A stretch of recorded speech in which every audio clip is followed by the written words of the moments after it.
আজকে আমি বানাবো ধোকার ডালনা।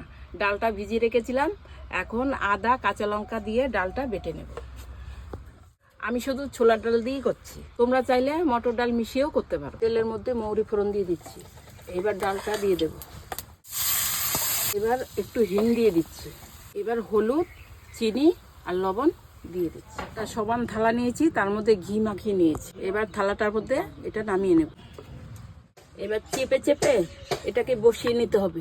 এবার একটা চাকু দিয়ে বরফির মতন করে কেটে নিচ্ছি,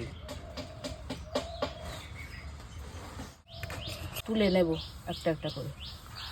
তেলটা গরম হয়ে এসছে, এখন একটা একটা করে ভেজে নেব। ভাজা হয়ে গেছে, এখন নামিয়ে নেব। এরকম লাল লাল করে ভেজে নিতে হবে। আলুটা ভেজে নিয়েছি, এখন তুলে নিচ্ছি। জিরে আর তেজপাতা, মশলাটা বেটে রেখেছিলাম, এবার দিয়ে দিচ্ছি। একটু হলুদ দিই।